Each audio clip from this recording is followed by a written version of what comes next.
ஏன்னா எந்த ஒரு ப்ரூஃபும் இல்லாம உங்க ஆதார் கார்டுல அட்ரஸ் சேஞ்ச் பண்ண முடியுமா? அதே அப்படின்றத இந்த வீடியோல சொல்றேன். அதுக்கு முன்னாடி நம்ம வீடியோ ஃபர்ஸ்ட் டைம் பாக்குறீங்கன்னா ஒரு ஃபாலோ பண்ணிக்கோங்க.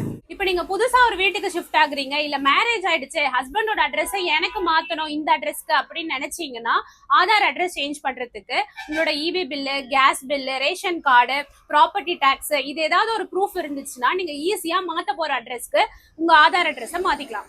நம்ம இப்பதான் ப்ரூஃபே இல்லாம ஆதார்ல அட்ரஸ் மாத்தலாம்னு சொன்னீங்க அப்படின்னு நினைச்சீங்கன்னா இதுல ஏதாவது ப்ரூஃப் இருந்துச்சுன்னா நீங்க ஈஸியா ஆதார் அட்ரஸ் மாத்திக்கலாம். உங்ககிட்ட எந்த ப்ரூஃப்மே இல்லாட்டி ஸ்கிரீன்ல கொடுத்திருக்கிற இந்த ஃபார்ம்ல கெசட்டட் ஆஃபீஸர் கிட்ட இந்த ஃபார்ம்ல நீங்க சைன் வாங்கி நீங்க சேஞ்ச் பண்ண போற அட்ரஸையுமே ஸ்பெல்லிங் மிஸ்டேக் இல்லாம ஃபில் பண்ணி அப்லோட் பண்ணீங்கன்னா ஈஸியா உங்க அட்ரஸை வந்து சேஞ்ச் பண்ணிக்கலாம். இந்த ஃபார்ம்ல எப்படி சைன் வாங்கணும், யார்கிட்ட வாங்கணும்ன்றது தெரியலனா கீழே தெரியுற வாட்ஸ்அப் நம்பருக்கு உங்க டீடைலை சென்ட் பண்ணுங்க, நாங்களே எக்ஸ்பிளைன். இது மட்டும் இல்லாம ப்ரூஃபே இல்லாம மாத்துறதுக்கு HOF head of the family அப்படின்னு ஒரு மெத்தட் இருக்கு.